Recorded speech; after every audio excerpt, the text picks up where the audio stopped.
Dėkoju. Mano klausimas bus susijęs su Kazlų Rūda ir neseniai įvykusią aplinkosaugos avariją. Tai gerbiamas aplinkos ministrė, mačiau jūsų susirašinėjimą socialiniuose tinkluose su Kazlų Rūdos meru ir tiesiog norėčiau paprašyti patikslinti, ar tikrai savivaldybė derino projektą 1,5 metų, kaip jūs teigiate. Tada ar yra grėsmė žmonėms, nes lyg ir pasigirdo tokių versijų, kad ten galbūt žuvis gaišo dėl užteršto vandens, o ne dėl vandens trūkumo, tai kokia ta situacija, ar nekyla didesnė grėsmė.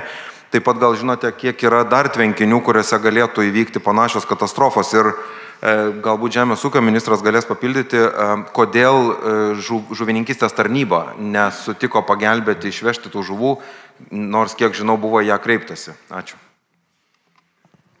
Ačiū už klausimą. Visada tokiose istorijose reikia paklausti, kas dėl to kaltas. Tai visų pirma, kalta yra įmonė, kurios privatus tvenkinys tai buvo ir jinai tos užtvankos savininkė buvo.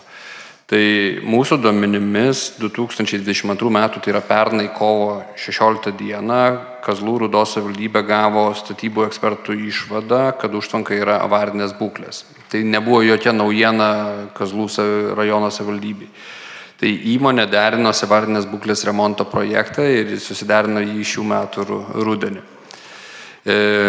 Prieš gerą 1,5 mėnesio pradėjo sekti vanduo, įlūžo, taip sakant, užtvanka ir pradėjo aplinkosaugininkai duoti ir baudas, ir privalomosius nurodymus, ir aplinkos apsaugos agentūra liepia nuleidinėti vandenį neskubiai, bet po 20 cm, kad žuvis liktų gyva. Ir savininkas nedarė šitų veiksmų. Tai visų pirma, galima institucijas kaltinti, bet visų pirma savininkas yra kaltas.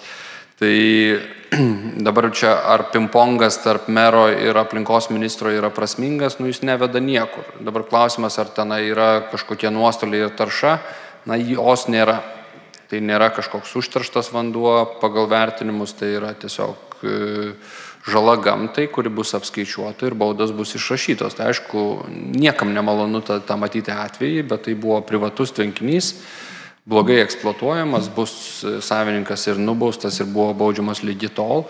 Tai čia, man atrodo, reikia įvertinti, kad valstybinės institucijos tikrai darė ir gali pagrysti savo veiksmus, o dabar kartais nepavyksta išgelbėti.